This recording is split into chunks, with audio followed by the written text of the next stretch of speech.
Hello, good day. अब तक हम लोग वीडियो बना चुके हैं अपने सिलेबस के अनुसार और कवर किया है unit first special theory of relativity, then unit second electromagnetic radiation, its property and propagation,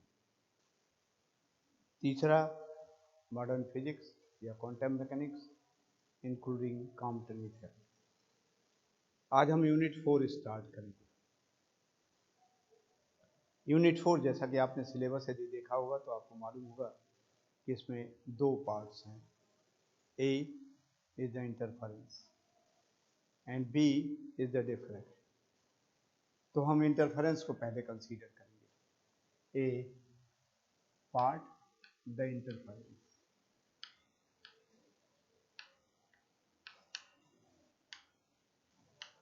इसको हम पहले स्टार्ट करेंगे।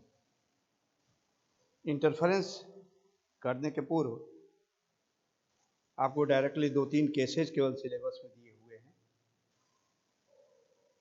Thin film of constant thickness और यूनिफॉर्म थिकनेस,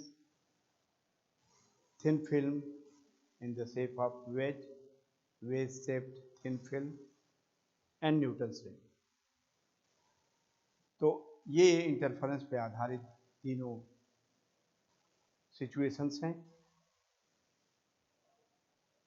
लेकिन इसको डिस्कस करने के पूर्व कुछ चीज़ें हमको जान लेना चाहिए कि इंटरफेरेंस होता क्या है। इंटरमीडिएट में थोड़ा आपने पढ़ रखा होगा। इंटरफेरेंस के लिए कंडीशन क्या होती है, कब मैक्सिमा प्राप्त होता है, कब मिनिमा प्राप्त होता है, तो इसके बारे में थोड़ी सी इनिशियल चीज़ें हम लोग को जानना चाहिए। कोहेरेंट सोर्सेज क्या होते हैं, which are must for getting interference pattern. Coherent source होना ही होना चाहिए। तो पहले ये जानिए कि इंटरफेरेंस किसे कहते हैं। इंटरफेरेंस के लिए कंडीशन है when two waves moving in the same direction, दो वेव्स हो एक ही दिशा में चल रही, लेकिन वेव की प्रॉपर्टी होना चाहिए they are of same wavelength और फ्रीक्वेंसी, पहला। दूसरा होना चाहिए दे हैव सेम एम्पलीट्यूड और nearly same amplitude, and third they have either zero phase difference in between them or constant phase difference। ये इस तरह की दो वेव हैं जो एक ही दिशा में चल रही हैं। जब एक दूसरे के ऊपर सुपर इम्पोज करती हैं तो इंटरफेरेंस पैटर्न प्राप्त होता है। तो पहले हम कंडीशन लिख लें कि ये वेव्स कैसे होनी चाहिए। Two waves of same frequency,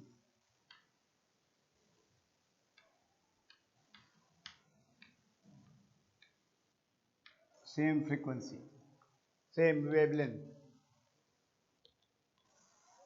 second, of same amplitude,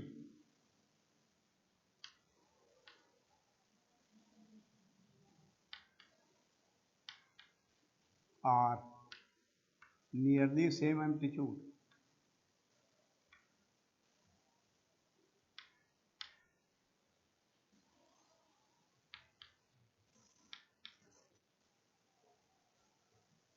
और तीसरा है,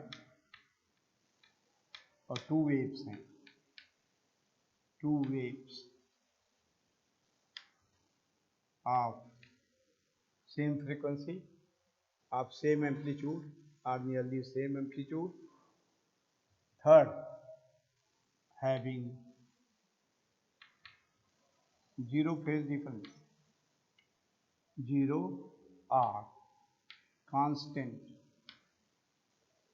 फेज डिफरेंस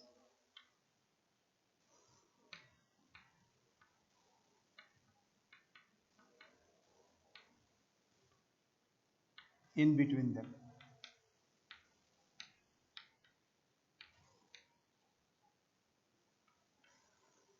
तो ये कैरेक्टरिस्टिक फीचर है जो होनी चाहिए। दोनों वेव जो एक ही दिशा में चल रही हैं जो एक दूसरे के ऊपर सुपर इम्पोज करने जा रही हैं उनकी फ्रीक्वेंसी समान होनी चाहिए या वेवलेंथ समान होनी चाहिए। एम्पलीट्यूड समान हो तो बड़ी अच्छी बात है, अन्यथा नियरली सेम एम्पलीट्यूड की हो और उनके बीच का कांस्टेंट फेज डिफरेंस हो या फेज डिफरेंस 0। तो ऐसे वेव जो एक दूसरे के ऊपर सुपर इम्पोज करती हैं तो इंटरफेरेंस प्राप्त होता है।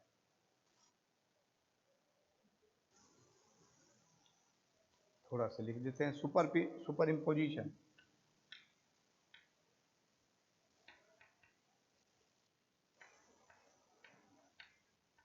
results into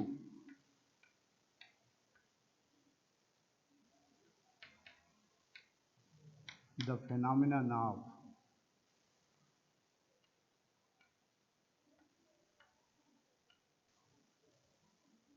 interference।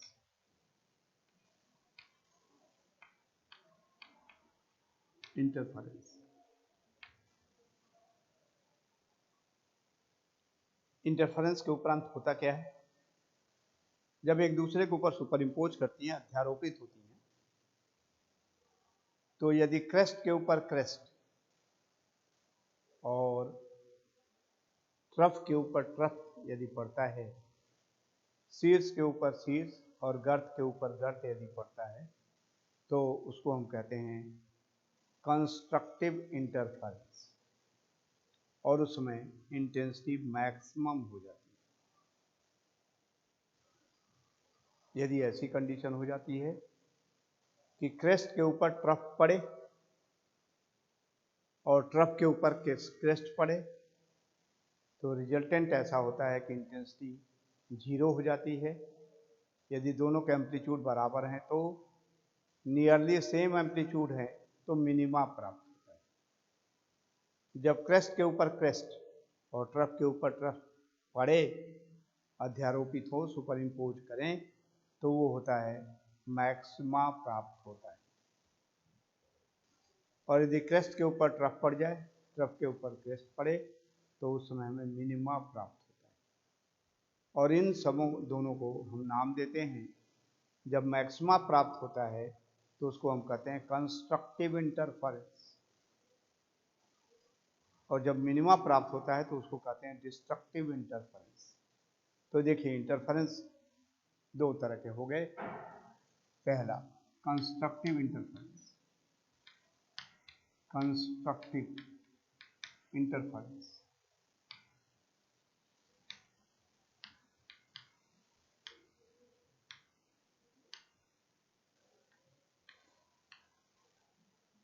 crest over crest,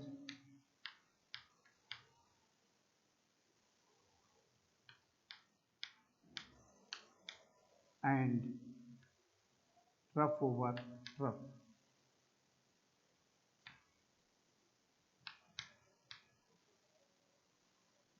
resulting into maxima।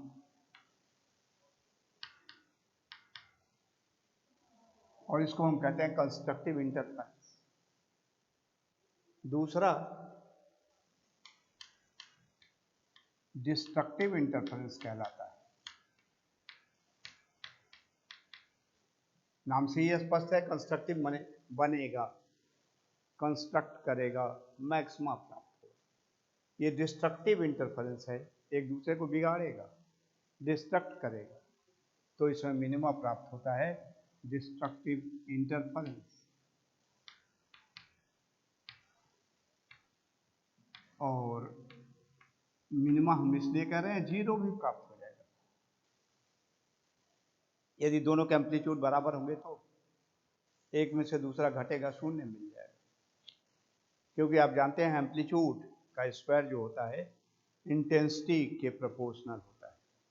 Intensity of the wave is proportional to the amplitude square, और दोनों के एम्पलीट्यूड बराबर हैं तो घट जाएंगे, एक दूसरे से intensity घटेंगे, difference will be equal to 0, so either you will be getting a 0 या नियरली सेम एम्पलीट्यूड है तो ये मिनिमा विल बी ऑब्टेन्ड। तो इसको हम कहते हैं डिस्ट्रक्टिव इंटरफेरेंस। इसमें क्या पड़ेगा, क्रेस्ट ओवर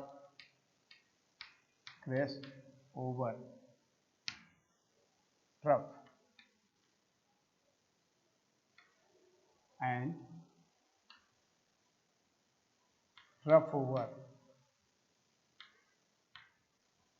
crest.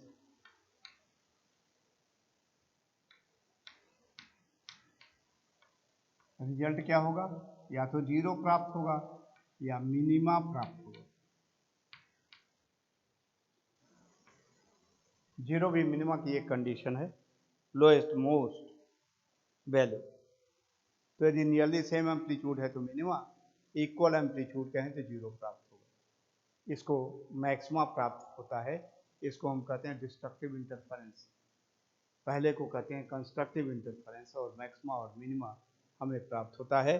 और इस तरह से इंटरफेरेंस पैटर्न जो हमको प्राप्त होता है उसमें maxima minima, maxima minima, maxima minima, जिसको bright dark bright dark bright dark fringes हमको प्राप्त होती हुई चली जाती है। यहाँ दो कॉन्जिक्यूटिव मैक्सिमा के बीच की दूरी या दो कॉन्जिक्यूटिव मिनिमा के बीच की दूरी नियत होती है, फिक्स्ड होती है प्राय। तो ये जिसको हम कहते हैं फ्रिंज विड्थ वैल्यू भी उसकी हम आगे पढ़ेंगे तो फिर निकालेंगे। दो कॉन्जिक्यूटिव मैक्सिमा के बीच की दूरी या दो कॉन्जिक्यूटिव मिनिमा के बीच की दूरी फ्रिंज विड्थ कहलाती है। और इस तरह से हमें ब्राइट डार्क इंटरफेरेंस पैटर्न प्राप्त होगा। फ्रिंजेज प्राप्त होंगी इंटरफेरेंस पैटर्न में, जिसमें ब्राइट डार्क इस ढंग की हमें फ्रिंज प्राप्त होगी। Bright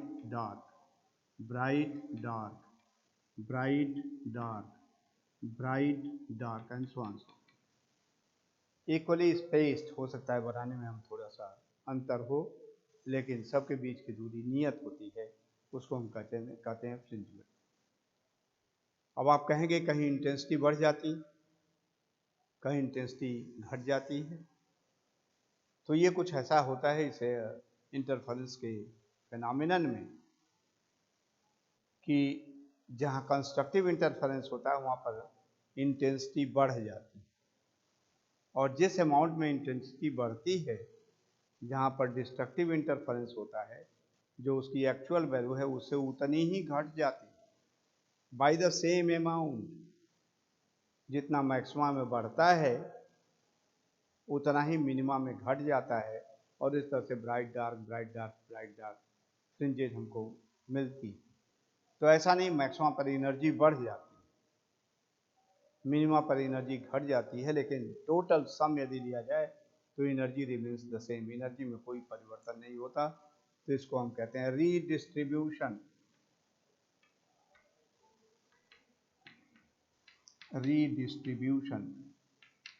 of energy takes place.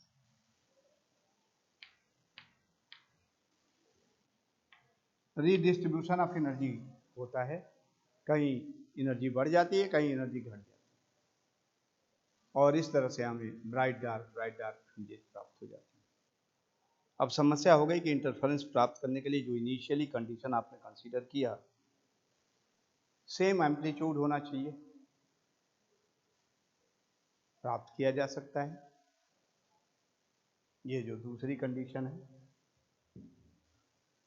दो अलग अलग स्रोत ले लिए जाएं, सोर्सेज ले लिए जाएं, दो सोडियम के लाइट ले लिए जाएं और दोनों 40 वाट के ले लिए जाएं, तो हम आशा करते हैं कि दोनों से समान एम्पलीट्यूड प्राप्त होगा। हाँ, एक 60 वाट का ले लिया जाए, एक 40 वाट का लिया जाए तो एम्पलीट्यूड में भिन्नता आ जाएगी। तो दोनों 40 वाट का ले लिया, फिर भी थोड़ा सा अंतर आएगा बनावट के कारण। कंपनी बनाती है, दोनों आइडेंटिकल एग्जैक्टली इक्वल नहीं है, तो एक कोई 40.1 वाट का हो जाएगा, दूसरा 39.9 वाट का हो जाएगा। तो दोनों कार्य इससे फुलफिल हो जाएंगे। यदि बनावट अच्छी हो गई तो सेम एम्पलीट्यूड है या नियरली सेम एम्पलीट्यूड प्राप्त हो जाएगा। पहला कंडीशन है आप सेम फ्रीक्वेंसी और सेम वेवलेंथ, सोडियम के सोर्स आपने लिए हैं तो सोडियम के दोनों सोर्स हैं, दोनों की वेवलेंथ समान होगी, तो इसलिए पहली कंडीशन भी फुलफिल हो जाती है यदि दो अलग अलग सोर्स लिए जाएं तो। तीसरा कंडीशन है कि either they have the zero phase difference और कांस्टेंट फेज डिफरेंस। अब दो सोर्स हैं इंडिविजुअल, और आप जानते हो इमिशन का तरीका क्या होता है, लाइट एब्जॉर्ब होती है, ग्राउंड स्टेट से एक्साइटेड स्टेट को पहुंचता है, एक्साइटेड स्टेट में अपने लाइफ टाइम के बराबर मैक्सिमम स्टे कर सकता है, उतने समय के बाद बीतते ही या उतने समय के पहले ही ये फिर लौट आता है, और जब लौटता है ग्राउंड स्टेट को तो इसी को कहते हैं इमिशन, और एक रे हमको प्राप्त होती है, एक रे इमिट करता है। अब ये इस पर डिपेंड करेगा कौन कब लौटा। अलग अलग समयों पर ये एक्साइटेड स्टेट से ग्राउंड स्टेट को लौट रहा है, इसलिए उनमें एक भिन्नता आ जाएगी, फेज डिफरेंस हो जाएगा। और इसलिए दो इंडिविजुअल सोर्स यदि लिया जाए तो दोनों में पहली दो रिक्वायरमेंट तो फुलफिल कर जाएगी, दोनों की वेवलेंथ बराबर हो जाएगी, दोनों की एम्पलीट्यूड की कंडीशन सेटिस्फाई कर जाएगी, लेकिन दोनों के फेज न तो जीरो होंगे ना दोनों के बीच में कांस्टेंट फेज डिफरेंस आएगा, रैंडमली इनके फेज वेरी करते रहेंगे। और चूंकि रैंडमली फेज वेरी करते रहेंगे इसलिए हमको सस्टेन्ड इंटरफेरेंस पैटर्न प्राप्त नहीं होगा। अभी प्राप्त हुआ, मैक्सिमा प्राप्त हुआ, वहीं पर फिर मिनिमा आ जाएगा, फिर मैक्सिमा आ जाएगा, फिर मिनिमा आ जाएगा, तो ये लगातार फेज डिफरेंस के बदलने के अनुसार ये बदलता रहेगा, तो अनस्टेबल इंटरफेरेंस पैटर्न प्राप्त होगा। और यदि फेज डिफरेंस जीरो हो या फेज डिफरेंस कांस्टेंट हो तो उस समय जो हमें मिलेगा इंटरफेरेंस पैटर्न वो सस्टेन्ड इंटरफेरेंस पैटर्न प्राप्त होगा। तो इसलिए इंटरफेरेंस पैटर्न सस्टेन्ड प्राप्त करने के लिए फिर आवश्यक है कि हमें ऐसे सोर्सेज चाहिए कि जिन दोनों के बीच में ये तीनों कंडीशन फुलफिल करें। और अभी हमने देखा दो इंडिविजुअल सोर्सेज यदि ले लेंगे तो इन तीसरे कंडीशन को फुलफिल नहीं करेंगे, तो हम बनाते हैं वर्चुअल सोर्सेज क्रिएट करते हैं, और ऐसे सोर्सेज क्रिएट करते हैं कि जिससे फिर यह तीनों कंडीशन फुलफिल हो जाए, और इस तरह के सोर्सेज को कोहेरेंट सोर्सेज कहते हैं। Coherent sources.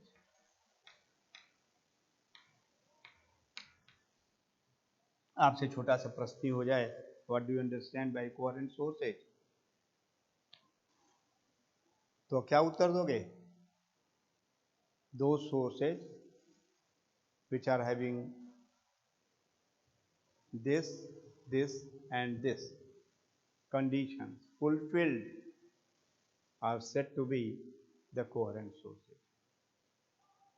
तो प्रकृति में कोई दो सोर्स कोहेरेंट सोर्स नहीं होते। हाँ, लेजर की जब आविष्कार हो गया और लेजर हमने प्राप्त कर लिया तो लेजर जो है कोहेरेंट सोर्स होता है। उसमें भी ऐसा है कि रैंडम होगा लेकिन फिर कांस्टेंट फेज डिफरेंस उसमें आ जाएगा। रेडिएशंस होंगे, लेजर की थ्योरी आप पढ़ेंगे तो वो लगेगा, आप जानेंगे कि उसमें फेज डिफरेंस कांस्टेंट आ जाएगा। तो टू इंडिविजुअल लेजर सोर्सेज का प्रयोग किया जा सकता है। आप द सेम वेवलेंथ तो एक ही होना चाहिए, हीलियम नियॉन का सोर्स है तो हीलियम नियॉन का ही सोर्स होना चाहिए, ठीक। तो लेजर तो हो सकते हैं इंडिविजुअल, टू इंडिविजुअल ले लें तो कोहेरेंट सोर्सेज की तरह व्यवहार करेंगे, नहीं तो कोहेरेंट सोर्स हमको बनाना पड़ता है। Virtual sources are the coherent sources. Coherent sources actual source नहीं होते, वर्चुअल सोर्स होते हैं, और इनको हम बनाते हैं। जैसे यंग्स डबल स्लिट एक्सपेरिमेंट आपने देखा होगा, पढ़ा है इंटरमीडिएट में। एक सोर्स जला लेते हैं, अब एक ही सोर्स से इंटरफेरेंस पैटर्न कैसे प्राप्त होगा, क्योंकि नीडेड है, टू वेव्स होना चाहिए। तो एक पिन होल बना लेते हो और पिन होल के सामने एक दूसरा पर्दा फिर रखा जाता है और फिर उसमें सिमेट्रिकली 2 पिन होल्स बना लिए जाते हैं। तो ये जो वेव यहाँ से चल रही है, ये सोर्स है, एक पिन होल आपने यहाँ क्रिएट कर दिया, वेव यहाँ से चली, दूसरा पिन होल फिर एक स्क्रीन ले लिया, एक छेद यहाँ आपने कर दिया, मध्य बिंदु से इतना ऊपर, मध्य बिंदु से उतना ही नीचे। तो यह वेव यहाँ से चल करके यहाँ जब पहुँचती है तो सिमेट्रिकल है, तो दोनों समान समय में पहुँचेगी, समान समय में पहुँचेगी। देखो एक ही सोर्स से 2 सोर्स आपने क्रिएट कर दिया तो उनके एम्पलीट्यूड बराबर होंगे। एक ही सोर्स का 2 रेप्लिका आपने तैयार कर दिया तो दोनों के एम्पलीट्यूड बराबर होंगे, दोनों के वेवलेंथ बराबर होंगे और दोनों के बीच में फेज डिफरेंस कांस्टेंट या फिर 0 आएगा। और इस तरह से यंग्स डबल स्लिट एक्सपेरिमेंट में आपने पढ़ रखा होगा, एक सोर्स यस लेते हैं और यस से फिर यस1 और यस2 सोर्सेज क्रिएट कर देते हैं। ये वर्चुअल सोर्सेज है और यही यस1 और यस2 सोर्सेज जो हैं एक कोहेरेंट सोर्सेज होते हैं और तीनों कंडीशन इससे फुलफिल की जा सकती है। Young's double slit experiment, Fresnel biprism experiment और बहुत सारे ऐसे स्थान पे जहाँ पे कोहेरेंट सोर्सेज हम प्राप्त करते हैं, 2 वेव्स प्राप्त करते हैं जो एक ही प्रकृति की होती है, जिसमें तीनों ये कंडीशन फुलफिल होते हैं, उनको हम कोहेरेंट सोर्स कहते हैं। थिन फिल्म में भी हम कोहेरेंट सोर्स प्रयोग करते हैं, बनाते हैं, 2 वेव प्राप्त करते हैं, दोनों वेव एक ही स्रोत से क्रिएट किए जाते हैं। अब इंटरफेरेंस जो होता है 2 तरह के प्रयोगों से 2 तरह के कंडीशन में प्राप्त किए जा सकते हैं। Division of amplitude, division of waves, ये डिवीजन ऑफ वेव्स का उदाहरण है। वेव को 2 वेव में क्रिएट कर दिया तो division of wave, Young double slit experiment, Fresnel biprism experiment अब आपके कोर्स में नहीं है, इंटरमीडिएट में यंग्स डबल स्लिट एक्सपेरिमेंट पढ़ चुके हैं। दूसरा होता है डिवीजन ऑफ एम्पलीट्यूड। एम्पलीट्यूड को 2 भागों में बांटा जाता है और एक ही एम्पलीट्यूड को 2 में भागते हो, एक ही किरण को 2 भागों में बांटते हो तो वहाँ भी फिर वो कोहेरेंट सोर्सेज की तरह व्यवहार करेगा और हमें 2 वर्चुअल सोर्सेज प्राप्त हो जाती है, 2 वर्चुअल सोर्सेज से आती हुई किरणें प्राप्त हो जाती हैं। तो जैसे थिन फिल्म एक्सपेरिमेंट में आप uniform thickness, wave shape thin film में भी, या न्यूटन रिंग एक्सपेरिमेंट में डिवीजन ऑफ एम्पलीट्यूड के हिसाब से काम करते हैं। यूनिट फर्स्ट में आपने पढ़ा है माइकलसन मोरले एक्सपेरिमेंट। ध्यान होगा आपको कि माइकलसन मोरले एक्सपेरिमेंट में भी एक ही किरण जाती है, ग्लास प्लेट पर पड़ती है जो 45 अंश के कोण पे रखा हुआ होता है और उससे फिर हम 2 किरण में उसको स्प्लिट कर देते हैं। एक हॉरिजॉन्टल डायरेक्शन में चलती है, सामने फिर मिरर रखा रहता है, एक वर्टिकल डायरेक्शन में चलती है, उसके सामने भी परपेंडिकुलर डायरेक्शन में मिरर रखा रहता है, दोनों फिर रिफ्लेक्ट होकर के आती हैं और इस तरह से एक ही किरण को 2 में हम स्प्लिट कर देते हैं। तो वहाँ भी डिवीजन ऑफ एम्पलीट्यूड होता है जो माइकलसन मोरले एक्सपेरिमेंट में आप पढ़ चुके हैं। वहाँ भी इंटरफेरेंस का हमने नाम लिया है, फ्रिंज शिफ्ट की बात की है। अब उसके थोड़ा डिटेल में भी हम जानेंगे कि ये क्या होता है। तो कोहेरेंट सोर्स से आप परिचित हो गए, वर्चुअल सोर्सेज होते हैं ऐसे सोर्सेज जो इन तीनों कंडीशंस को फुलफिल करते हैं, ये कोहेरेंट सोर्सेज होते हैं। एक्चुअल सोर्सेज लेजर को छोड़ करके कोहेरेंट सोर्स नहीं हो सकते। कोहेरेंट सोर्स हम वर्चुअल सोर्सेज होते हैं जिनको बनाया जाता है।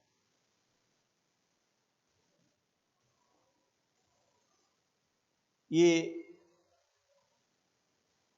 इंटरफेरेंस पैटर्न जो प्राप्त होगा मैक्सिमा और minima,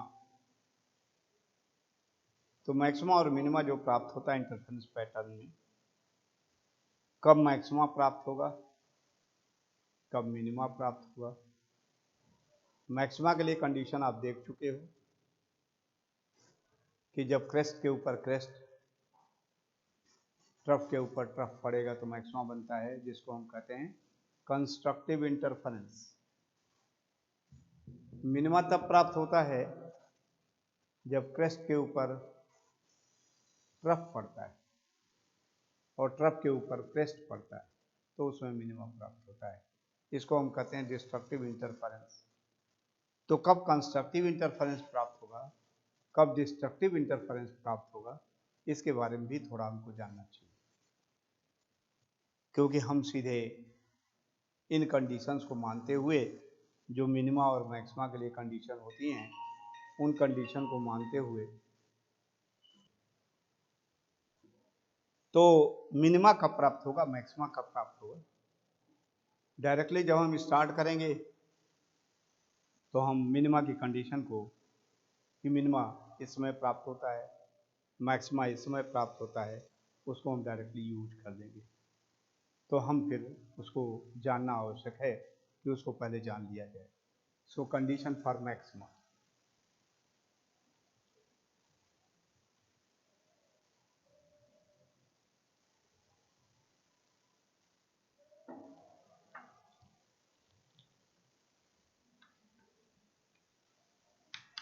condition for maxima, maxima means destructive नहीं, constructive interference. Condition for maxima, maxima हमें तब प्राप्त होता है when the path difference in between the two rays, path difference. अब पाथ डिफरेंस क्या हुआ, एक किरण चल रही है, जैसे ये बनाया, एक किरण ये चल रही है, S1 तक पहुंचती है, इसी बिंदु से ओरिजिनेट होकर दूसरी किरण चलती है, S2 तक पहुंचती है। दोनों की लंबाइयों में, दोनों के पाथ में जो डिफरेंस आएगा वही पाथ डिफरेंस कहलाता है। अब जैसा कि सिमेट्रिकल आपने S1 S2 की होल बना रखे हैं तो पाथ डिफरेंस 0 आएगा। यदि सिमेट्रिकल नहीं है, S1 नीचे है, S2 पास है, इस तरह की स्थिति यदि है तो दोनों के बीच में पाथ डिफरेंस आएगा। तो हम दो किरणें जो कंसीडर करेंगे, उन दो किरणों के बीच में कितना पाथ डिफरेंस आता है, it will be interested to be determine, और हम उसी में इंटरेस्टेड होंगे उसको जानने के लिए। और यह पाथ डिफरेंस जो आएगा दोनों के बीच में, it is an even integral multiple of lambda by 2। Lambda is the wavelength of the source, of the coherent sources, lambda इसकी वेवलेंथ, n एक इंटीग्रल वैल्यू है, इसकी वैल्यू 1 2 3 4 5 ऐसे इसकी वैल्यू ली जाती है। Even n is equal to 0 भी होगी, क्योंकि दोनों के बीच में पाथ डिफरेंस यदि 0 है तब भी कंस्ट्रक्टिव ही आए। तो n is an integral value, n is equal to 0 1 2 3 4 and so on so forth, and lambda is the wavelength of the source which is being used in the experiment। यदि ऐसा होता है तो इस समय हमें मैक्सिमा प्राप्त हो। किताबों में वैसे n लैम्डा दिया होगा, लेकिन प्राय इन जनरल मैं इसको 2n लिखता हूँ, और लैम्डा बाई 2 तो लिखना ही लिखना है, तो 2n लिखता हूँ। कट जाएगा, 2 2 कटेगा तो n लैम्डा आ जाएगा। तो लैम्डा बाई 2 का मल्टीपुल है जो डिसाइड करता है कि मैक्सिमा बनेगा कि मिनिमा बनेगा। यदि इवन इंटीग्रल मल्टीपुल है, 0 2 4 6 8 ऐसा है लैम्डा बाई 2 का, तो मैक्सिमा मिलेगा। और condition for minima, condition for minima,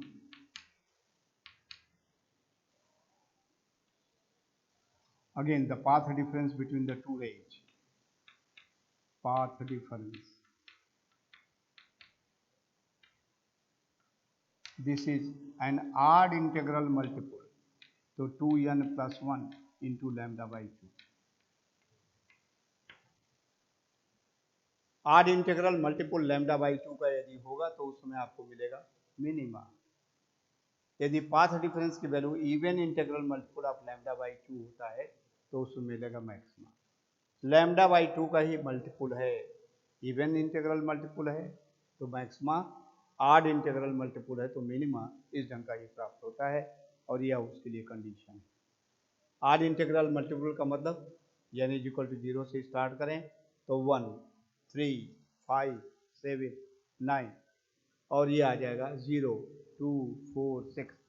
even integral multiple है यदि लैम्डा बाई 2 का तो मैक्सिमा प्राप्त होता है, और ऑड इंटीग्रल मल्टीपल यदि होता है तो उसमें मिनिमा प्राप्त होगा।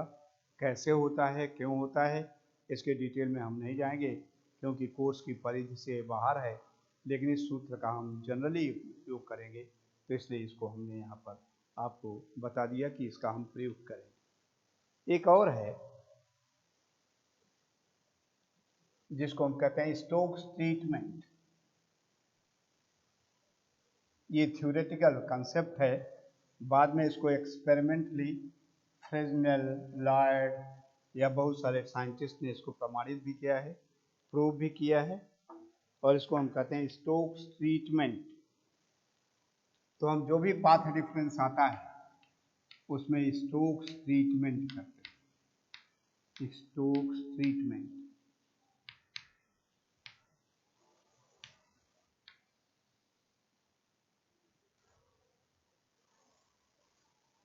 जब रिफ्लेक्शन होता है तो उस समय स्टोक्स ट्रीटमेंट कारगर हो जाता है, लगता है, लेकिन जब रिफ्रैक्शन होता है तो स्टोक्स ट्रीटमेंट का कोई प्रभाव नहीं पड़ता है। लेकिन रिफ्लेक्शन में भी जब डेंसर मीडियम से रिफ्लेक्शन होता है तो automatically the path difference gets changed by lambda by 2। Lambda by 2 कम हो जाएगा या लैम्डा बाई 2 बढ़ जाएगा। जब डेंसर मीडियम से रिफ्लेक्शन होगा तो रेयरर मीडियम से रिफ्लेक्शन होगा तो कुछ नहीं होगा, और रिफ्रैक्शन के समय कुछ नहीं होता है। तो ध्यान रखिए, only during reflection from A denser medium there will be a path difference of lambda by 2 which will be automatically incremented in the path difference during reflection from a denser medium, from a denser medium, rarer से नहीं, denser से, a path difference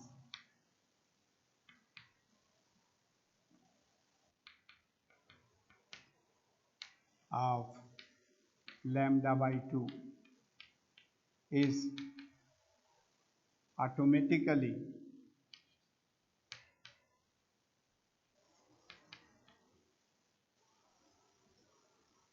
denser medium, a path difference of lambda by 2 is automatically introduced। घट भी सकता है, बढ़ भी सकता है। During reflection from a denser medium, a path difference of lambda by 2 is automatically introduced। लेकिन यदि रिफ्रैक्शन हो रहा है तो कुछ नहीं होगा। रिफ्लेक्शन ही हो रहा है, रेयरर मीडियम से हो रहा है, कुछ नहीं होगा। केवल जब रिफ्लेक्शन हो रहा है और डेंसर मीडियम से हो रहा है, ध्यान रखिएगा, तो उस समय लैम्डा बाई 2 आपको जोड़ना या घटाना पड़ेगा इफेक्टिव पाथ डिफरेंस की वैल्यू निकालने के लिए, केवल during reflection from A denser medium. याद रखना आसान है, रिफ्लेक्शन होता है प्लेन मिरर से, ग्लास से बना रहता है, तो plane mirror is a denser medium. जब भी डेंसर मीडियम से रिफ्लेक्शन होगा, प्लेन मिरर से रिफ्लेक्शन होगा, तो लैम्डा बाई 2 आपको वहाँ ऑटोमेटिकली इंट्रोड्यूस करना आवश्यक हो जाएगा। तो यह स्टोक्स ट्रीटमेंट है, इसको ध्यान में रखेंगे। रिफ्रैक्शन के समय कुछ नहीं होता है और reflection from A rarer medium के समय भी कुछ नहीं होता है।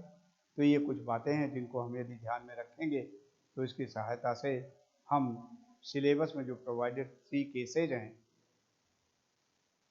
Thin film of uniform thickness, wedge shaped film, thin film and Newton's ring, इसको हम अच्छी तरह जानने का हम जान सकेंगे और इसको जान करके इससे संबंधित जो भी प्रॉब्लम आएंगे उसका उत्तर दे पाएंगे।